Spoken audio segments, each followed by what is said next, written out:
नमस्कार दोस्तों। सन 1946 पूरे देश में बड़े हलचल का माहौल।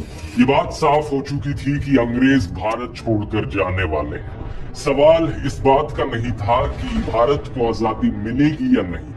अब सवाल इस बात का था कि भारत को आजादी कब और कैसे मिलेगी। चार बड़े कारण थे इसके पीछे। पहला, 1942 की quit India movement. Mahatma Gandhi की लीडरशिप के अंडर करोड़ों हिंदुस्तानियों ने आवाज उठाई ब्रिटिश हुकूमत के खिलाफ। दूसरा, 1944-45 में नेताजी सुभाष चंद्र बोस की इंडियन नेशनल आर्मी का संघर्ष और उसके बाद हुए रेड फोर्ट ट्रायल्स, जिससे एक बड़ा झटका पड़ा ब्रिटिश हुकूमत को। तीसरा, इसके बाद हुई रॉयल नेवी म्यूटिनी, जिसमें ब्रिटिश नेवी में मौजूद इंडियन सोल्जर्स ने रिवोल्ट कर दी। और चौथा, सेकेंड वर्ल्ड वॉर। भारी अनएम्प्लॉयमेंट, खतरनाक इकोनॉमिक रिसेशन और डगमगाती हुई ब्रिटिश इंडस्ट्रीज और ट्रेजरी। 1945 में हुई इलेक्शंस के बाद यूके के नए प्राइम मिनिस्टर बनते हैं क्लेमेंट एटली, और इनकी पार्टी ने तो अपने मैनिफेस्टो तक में वादा किया था कि भारत को आजादी देंगे।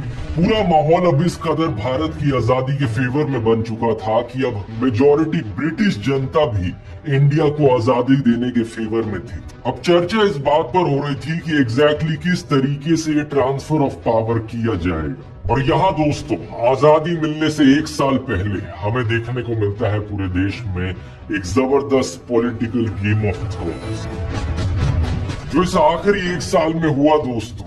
इसकी कहानी ज्यादा हमारी इतिहास की किताबों में बताई नहीं जाती। हजारों ओरिजिनल सोर्सेज और डॉक्यूमेंट्स के आधार पर, माउंट बैटन के द्वारा लिखी गई चिट्ठियों के आधार पर, फेमस राइटर्स डोमिनिक लैपियर और लैरी कॉलिंस ने अपनी किताब लिखी थी फ्रीडम एट मिडनाइट। इस किताब में इस आखिरी एक साल की घटनाओं को बड़ी डिटेल में कैप्चर किया गया। और अब सोनी लिव ने इसकी एक बेहद बेहतरीन अडैप्शन करी है वेब सीरीज में, डायरेक्टेड बाय निखिल अडवाणी। इस वेब सीरीज का नाम भी है फ्रीडम एट मिडनाइट। सीधे रीढ़ वाले हिंदुस्तान और झुके हुए हिंदुस्तान, इन दोनों में से किसी एक को चुनना है।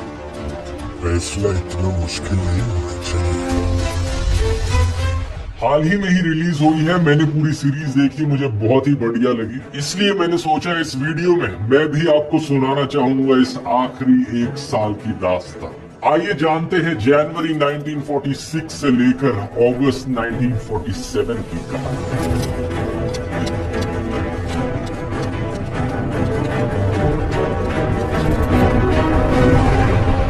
जनवरी 1946 में